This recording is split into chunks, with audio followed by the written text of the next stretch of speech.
Karena itu malam ini saya ingin mengajak pada kita semua, terlebih juga bagi saudara-saudari saya sebangsa setanah air, mari kita rubah cara pandang kehidupan kita, karena kita akan berakhir di perbedaan dalam setiap waktu.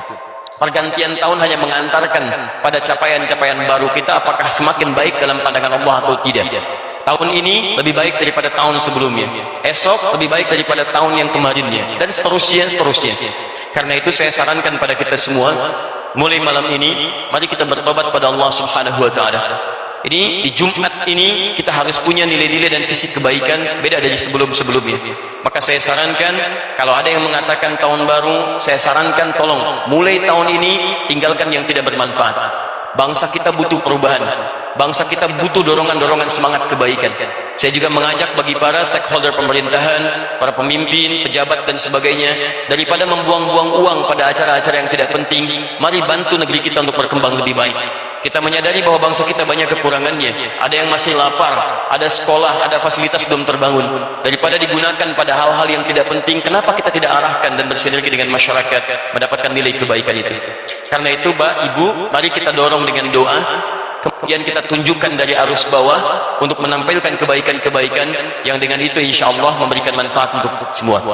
Dan itu akan kita mulai malam ini, malam perubahan untuk diri kita, untuk keluarga kita, untuk doa bagi bangsa kita, dan dengan izin Allah SWT kita akan merubah diri kita selaku muslim dengan cara mengembalikan kehidupan dan pribadi kita pada tuntunan Al-Quran dan Sunnah Rasulullah SAW. Kita berharap mudah-mudahan janji Allah di Quran surah ke-7 Al-A'raf ayat 96 kita ikhtiarkan malam ini, dan sedikit demi sedikit kita akan dapatkan insyaallah janji yang dimaksudkan.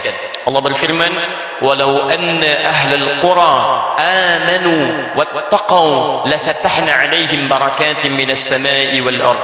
Kalaulah penduduk negeri itu, satu penduduk negeri, bukan hanya satu dua orang, semuanya tergerak amanu untuk beriman pada Allah Subhanahu wa taala, yakin dengan Allah, kemudian setelah dia beriman wattaqau, dia tingkatkan takwanya kepada Allah Subhanahu wa taala. Alhamdulillah teman-teman, malam ini dari dua syarat yang disebutkan iman dan takwa, kita insyaallah sudah punya yang pertama.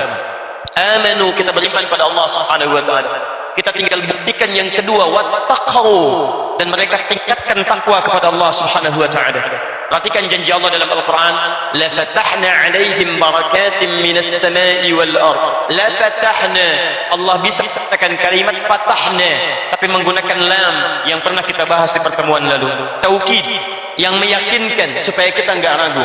Kata Allah, saya pastikan, la fatahna, pasti saya akan buka seluruh pintu keberkahan, barakatin minas samai wal ard, dari langit, dari bumi. Bumi kita akan diberkahi dari Sabang sampai Merauke-nya, bumi kita akan diberkahi dari darat, laut dan udaranya, bahkan dari langit pun Allah katakan kami buka semua pintu keberkahan.